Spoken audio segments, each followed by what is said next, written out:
Iran में Netanyahu का खौफ बहुत ज्यादा है, ये बात खामेनेई भी जानते हैं और इसीलिए जब ईरान ने चीन के साथ बहुत बड़ी डील की तैयारी कर ली है। अगर ये डील हुई तो इजराइल को बचाने के लिए अमेरिका को युद्ध में उतरना ही होगा।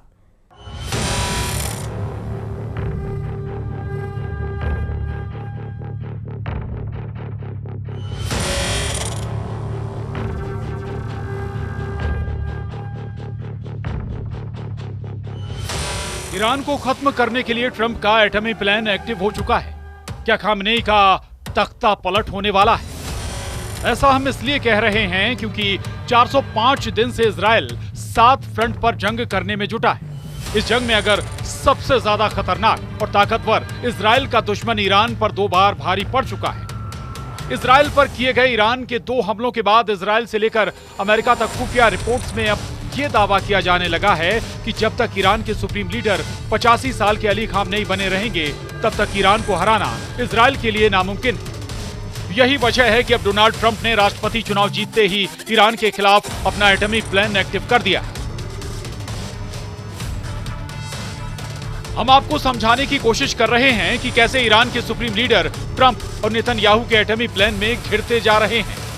खबर यह है कि अगर ट्रंप और नेतन्याहू मिलकर ईरान के सुप्रीम लीडर को नुकसान पहुंचाने की कोशिश करेंगे तो ट्रंप के करीबी पुतिन बुरी तरह से नाराज हो जाएंगे।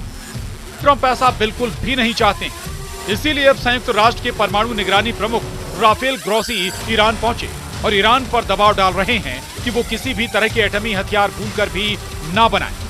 इधर ट्रंप और नेतन्याहू पूरी कोशिश में हैं कि अगर ईरान के सुप्रीम लीडर का तख्ता पलट हो जाए तो इससे ना तो पुतिन नाराज हो पाएंगे और ना ही अमेरिका और इजराइल को ईरान पर बड़े हमले करने जरूरी होंगे। यही वजह है कि जहां ईरान में संयुक्त राष्ट्र के परमाणु निगरानी प्रमुख राफेल ग्रोसी ईरान के एटमी हथियारों को तलाश रहे हैं तो वहीं खामनेई के खिलाफ बगावत की पूरी तैयारी हो चुकी है, ऐसे दावे किए जा रहे हैं। कुल मिलाकर ईरान अब खतरे में है। खतरा यह है कि डोनाल्ड ट्रंप का वो खौफनाक प्लान जो ईरान के लिए कयामती साबित हो सकता है। रिपोर्ट्स की माने तो डोनाल्ड ट्रंप ने ऑपरेशन ईरान को मंजूरी दे दी है।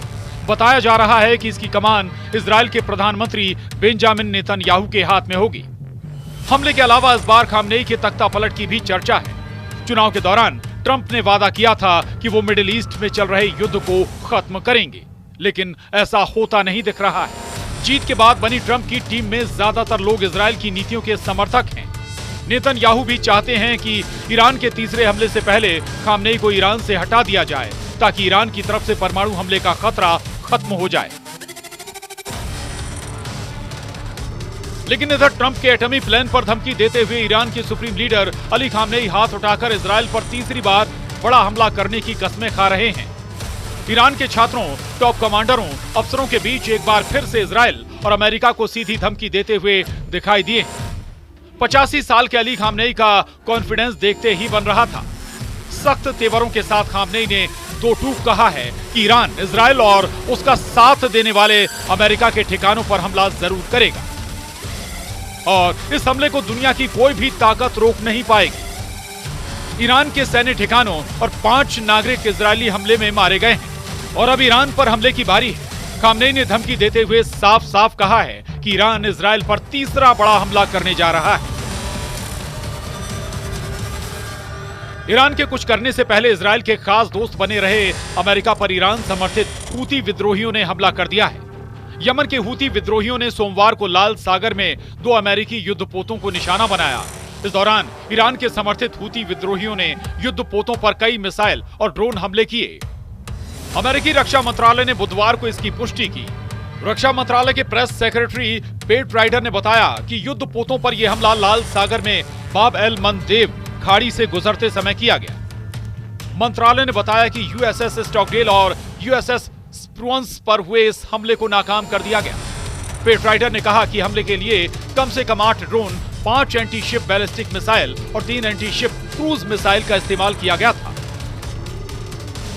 इजराइल 7 अक्टूबर से ही गाजा पर हमला कर रहा है। इसके जवाब में हूती विद्रोही समंदर में इजराइल के सहयोगी देशों के जहाजों को निशाना बना रहे हैं। सीएनएन के मुताबिक अब तक हूती विद्रोही समंदर में 100 से ज्यादा जहाजों पर हमले कर चुके हैं। वहीं अब तक 2 जहाजों को डुबा चुके हैं। इसमें 4 लोगों की मौत हो गई थी। इसके अलावा संयुक्त राष्ट्र ने अक्टूबर में एक रिपोर्ट जारी कर कहा था कि हूती विद्रोही जहाजों को सुरक्षित तरीके से पास करने के लिए उनसे टैक्स भी वसूल रहे हैं। और अब देखिए इजराइल पर अभी तक का सबसे बड़ा हमला। यह हिजबुल्लाह का इजराइल पर सबसे बड़ा अटैक था। हिजबुल्लाह का यह अटैक ऐसे वक्त में हुआ है जब डोनाल्ड ट्रंप अमेरिका का चुनाव जीत चुके हैं। यानी ट्रंप की जीत से ईरान का मिलिशिया हिजबुल्लाह डरा नहीं बल्कि और भी खतरनाक हो गया है। और ये हमले हिजबुल्लाह की ताकत का सबूत पेश कर रहे हैं। जी हां, हिजबुल्लाह इजराइल पर अब ऐसे अटैक करने लगा है जिसके बारे में नेतन्याहू तक ने सोचा नहीं था। हिजबुल्लाह के इन हमलों से अमेरिकी प्रशासन तक के माथे पर भी चिंता की लकीरें खिंच गई हैं।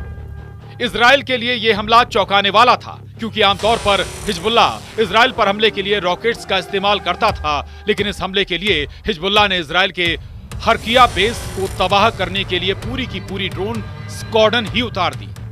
विदेशी मीडिया की रिपोर्ट के मुताबिक हिजबुल्लाह की तरफ से किया गया ये अब तक का सबसे बड़ा ड्रोन अटैक था।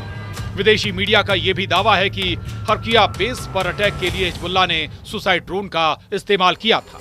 ये इजराइल के वो सैनिक हैं जो दक्षिणी लेबनान में हिजबुल्लाह को खत्म करने के मकसद से ग्राउंड ऑपरेशन कर रहे थे, लेकिन इन्हें मालूम नहीं था कि दुश्मन ताकतवर हो चुका है और घात लगाकर इन्हीं की ताक में बैठा हुआ है।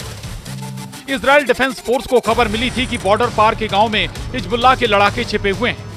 हिजबुल्लाह के लड़ाकों की तलाश में आईडीएफ के कमांडो काफी भीतर तक घुस गए और तभी हुआ खतरनाक हमला।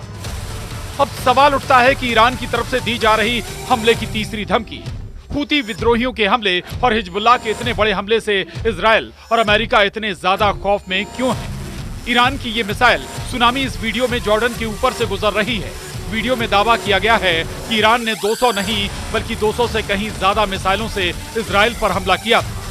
ईरान की इस मिसाइल सुनामी ने इजराइल के आयरन डोम एरो सिस्टम को नाकाम साबित कर दिया था। लगभग 25 से ज्यादा बैलिस्टिक मिसाइलों ने इजराइल के 3 सैन्य ठिकानों और मोसाद के हेडक्वार्टर के पास भारी तबाही मचाई थी। वहीं ईरान की धमकी के बाद से इजरायली वायुसेना पूरी तरह से अलर्ट मोड में आ चुकी है। खबरों के मुताबिक लगभग 200 लड़ाकू विमान इजराइल के तैयार हो चुके हैं, जो ईरान के हवाई हमलों से मुकाबला करेंगे और ईरान के हमले के तुरंत बाद हमला करेंगे। ऐसा कहा जा रहा है कि इस बार अगर ईरान तीसरी बार इजराइल पर बड़ा हमला करता है तो इजरायली वायुसेना ईरान पर हमला करने में जरा भी देरी नहीं लगाएगी। पिछली बार इजराइल 1 अक्टूबर का बदला ईरान से 25 दिन बाद 26 अक्टूबर को ले पाया था, लेकिन इस बार कहा जा रहा है कि इजरायली वायुसेना हमला होते ही ईरान पर बहुत बड़ा हमला करेगा। आप वीडियो में साफ देख सकते हैं कि इजरायली वायुसेना के F-35 और F-15 और 16 सीरीज के लड़ाकू विमान आसमान में हमले की जबरदस्त प्रैक्टिस कर रहे हैं। इजरायली वायुसेना ने अपने सबसे घातक और एडवांस लड़ाकू विमानों से दोबारा हमले की तैयारी कर रही। अब ऐसे हालात में क्या ट्रंप ईरान पर सीधा हमला करेंगे या वाकई में नेतन्याहू और ट्रंप ईरान को हरा पाएंगे? ये वो सवाल हैं जिसका जवाब 20 जनवरी 2025 से पहले नहीं मिल पाएगा, जब ट्रंप राष्ट्रपति पद की शपथ लेंगे। उसके बाद पता चलेगा कि वो ईरान से कैसे बदला लेते हैं। Bureau report, news 18।